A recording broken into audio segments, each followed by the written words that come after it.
ये हालात वाकयात कब तब्दील होंगे, सितारे क्या बता रहे हैं, ये जानने के लिए इस वक्त इरफान कामिल साहब हमें ज्वाइन कर चुके हैं। अस्सलाम वालेकुम इरफान साहब। वालेकुम अस्सलाम सैरिश, क्या हाल चाल है? अल्लाह का शुक्र है। अच्छा एक मिनट इरफान भाई से पहले मैं जरा जी इरफान आप साहब करें। सर श्रीलंका पाकिस्तान का मैच अल्हम्दुलिल्लाह पाकिस्तान क्या याद आया? बिल्कुल याद है, बिल्कुल याद है। बहुत सर आपने बड़ी जबरदस्त प्रेडिक्शन की थी, टॉस तक तो सही थी लेकिन मैच पाकिस्तान जीत गया। लेकिन अल्लाह का शुक्र है, मैंने आपसे ये भी कहा था कि काश ये प्रेडिक्शन मेरी गलत हो, मेरी कंट्री के सर साथ। अगर आप काश के ऊपर बात करेंगे तो एम्फेसाइज तो आपने यही किया था ना कि जी मैच नहीं जीतेगा लेकिन काश जीत जाए। अच्छा वैसे मैं बताऊं, जितने भी एस्ट्रोलॉजिस्ट हैं ना उन लोगों के लिए सबसे मुश्किल होता है मैच की प्रेडिक्शन करना, तो थोड़ा सा ना जरा फ्लेक्सिबिलिटी शो करनी चाहिए। नहीं अभी मैं ये पूछना चाह रहा हूं कि जब ये मैच पाकिस्तान जीता होगा तो इरफान भाई ने डेफिनेटली जो है वो ये कैलकुलेशन जरूर चेक की होगी कि भाई किसका सितारा ऐसा चमका है। तो अब जरा ये बताइए कि ये कैसे गलत हुई है, ये चीज जो गलत साबित, बेशक जात अल्लाह ताला की है, उसके कुन से जो है वो सब कुछ होता है, लेकिन आपकी कैलकुलेशन जो है सितारों की वो कहां डगमगाई? बात यह है फहीम भाई कि कुछ चीजें इसमें ऐसी होती हैं कि जिसको आप, मैंने कहा ना टॉस सबसे मुश्किल होता है प्रेडिक्ट करना, क्योंकि वो उसमें बिहाइंड द बार्स कोई चीजें ऐसी नहीं होती जिसको कि आप कह सकेंगे अच्छा कोई चीजें उसमें मैनिपुलेट हो गई होंगी या फिर, बट मैचेस के अंदर यू नो कि क्या क्या चीजें हो सकती हैं। लेकिन फिर भी मैं उनको क्या डिस्कस करूं, असल चीज ये होती है कि चलें मैं तो सबसे पहले कहा तो मुझे अपनी ये हार अच्छी लगी क्योंकि पाकिस्तान की जीत है, तो ये हार मेरी बहुत अच्छी है, नो प्रॉब्लम। अच्छा अब इरफान साहब आ जाते हैं आगे, क्योंकि अभी हम बात कर रहे थे हमारे साथ ऑटो इंडस्ट्री से मुंसलिक एक शख्सियत थी, उन्होंने बताया कि भी महंगाई जो है ना वो तो नहीं कम होने वाली, डॉलर भले नीचे आ गया है, गाड़ियां महंगी ही रहेंगी, अभी फिलहाल जो पुरानी चला रहे हैं वही चलाएं। ये पाकिस्तान में महंगाई कब कम होगी, हुकूमत जाने के साथ या फिर उससे पहले कुछ चमत्कार हो सकता है?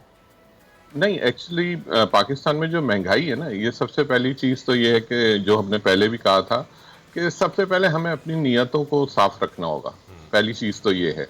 दूसरे ये है कि हमें इंसाफ का निजाम जो है ना, कहते हैं ना कि कॉल का चल सकता है लेकिन जुल्म का नहीं चल सकता। तो जब तक इस कंट्री के अंदर थोड़ा सा ये चीजें होती रहेंगी तो ऑब्वियसली, बट लेकिन हम अगर उसको एस्ट्रोलॉजिकली देखें तो कुछ चीजें आपको जनवरी में बेहतर होती हुई नजर आ जाएंगी। 21 दिसंबर के बाद कुछ चीजें होंगी जो कि आपको थोड़ी सी फ्लेक्सिबल होती हुई नजर आएंगी। और जनवरी में कुछ, अगर आप गाड़ियों की सेक्टर की बात करते हैं तो गाड़ियों का जो सेक्टर है वो ज्यादा रिलेट करता है सैटर्न से, और सैटर्न जो है वो एप्लीकेबल होता है आफ्टर 21 दिसंबर। तो आपको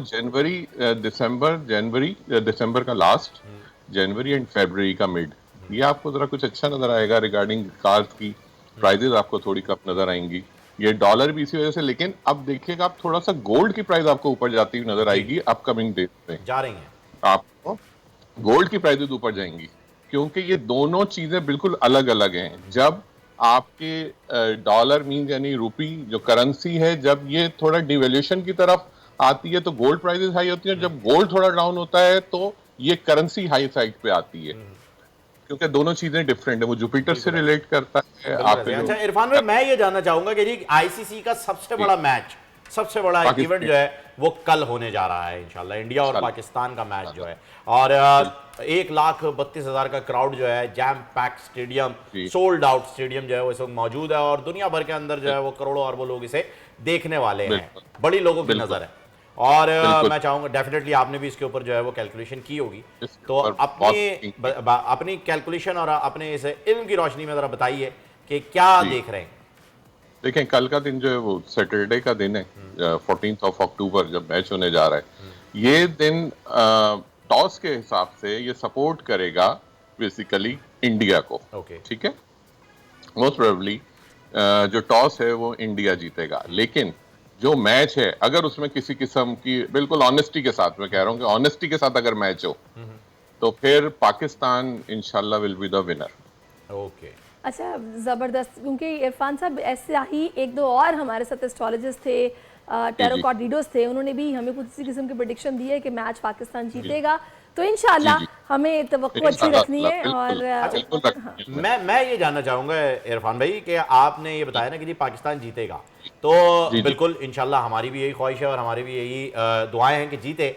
आपने ये कैलकुलेशन किस एतबार से की है, नंबर्स के एतबार से की है, नंबर फेवर में जा रहे हैं, 14 अक्टूबर है तो क्या 5 का हिंसा पाकिस्तान के फेवर में जा रहा है क्या? जरा थोड़ा सा जो है वो इसके बारे में बताइए ना। मैं आपको बता देता हूँ इसमें। देखें, जो कैप्टन, मैंने कहा ना, टॉस जो है वो कैप्टन से रिलेट करता है। बिल्कुल। तो उसके अंदर देखते हैं कि बाबर आजम साहब और जो इंडिया के कैप्टन है, उन दोनों में से किसकी उस दिन ज्यादा लक चार्म किसका ज्यादा है, तो वो उस दिन इंडियन कैप्टन का नजर आ रहा है। तो ये तो उनकी टॉस की कैलकुलेशन हो गई, क्योंकि उसमें टीम का कोई अमल दखल नहीं होता टॉस में। अच्छा, सेकंड, जब आप टीम की बात करते हैं तो हम ओवरऑल जो 11 खिलाड़ी हैं उनको देखते हैं कि उनमें से जो 11 खिलाड़ी हैं वो किस तरह से ज्यादा जो आपके प्लेयर्स हैं वो कितने उस दिन के हिसाब से लकी हैं। तो जब हम ये देखते हैं, जैसे उस दिन किया था, उस दिन स्कोर सबसे ज्यादा रिजवान ने किया, तो ऑब्वियसली वो उस दिन के हिसाब से लकी थे क्योंकि उनकी बर्थ उस हिसाब से थी। बिल्कुल इसी तरीके से इस दिन जो मेजॉरिटी ऑफ द प्लेयर्स जो हैं वो लिब्रा, मरकरी और सैटर्न, ये 3 प्लैनेट ये बड़ा फ्रेंडली प्लैनेट्स हैं, ये इसके अंदर को रिलेट कर रहे हैं आपस में। इस वजह से ये दिन पाकिस्तान के खिलाड़ियों को बहुत सपोर्ट कर रहा है। और स्पेशली द नंबर, खिलाड़ी कौन से, किसी एक आध का नाम बताएं ताकि हम जरा उसे भी नोट डाउन कर लें। सबसे पहले तो बाबर आजम है, ठीक है। उसके बाद हारिस रऊफ है, उसके बाद रिजवान इटसेल्फ, रिजवान की बहुत अच्छी परफॉर्मेंस है। अभी जो 20th का भी जो मैच होगा उसमें भी रिजवान की परफॉर्मेंस अच्छी नजर आनी चाहिए। तो ये जो 3-4 प्लस आपके जो बॉलर्स के अंदर शाहीन है वो बहुत अच्छे हैं, वो भी सर्टेनली कोई सदका भी बता दें कौमी टीम को, वो नहीं कर रहे, हम ही उनके लिए कर रहे हैं। हम कर देंगे। मैं आपको बताऊं, ये कौम इतनी अच्छी है, ये इतनी दुआएं करती है अपनी टीम के लिए। मैं तो कहता हूँ दुआओं से सारी चीजें बदल जाती हैं। और जो जहां तक बात है, अपनी नीयत को अच्छा रखें और ऑनेस्टी के साथ खेलेंगे, इंशाल्लाह ताला पाकिस्तान विनर है। इंशाल्लाह। और सर कौन तो दुआएं करती है ऑनेस्टी के साथ, लेकिन जो रिजवान करते हैं ना वो भी कमाल करते हैं और दिलों को जीत लेते हैं। वो किसी की परवाह नहीं करते, वो ये नहीं देखते क्राउड क्या है, वो ये नहीं देखते कहाँ खड़ा हूँ, क्या कर रहा हूँ, वो अल्लाह ताला का शुक्र अदा करते हैं और खुले दिल के साथ करते हैं, जिसकी वजह से उन्हें फतह नसीब होती है। हम सब लोगों को अपने अपने जो भी हम काम करते हैं उसमें इसी ऑनेस्टी के साथ करना चाहिए और इंशाल्लाह ताला अल्लाह की ज़ात उसमें हमेशा आपको कामयाबी देती है इंशाल्लाह। अच्छा, अब आखिर में जाते जाते मैं चाहूंगी थोड़ा सा इरफान साहब आप बता दें, बड़े मियाँ साहब वापस लंदन तो नहीं चले जाएंगे या पाकिस्तान ही आ रहे हैं?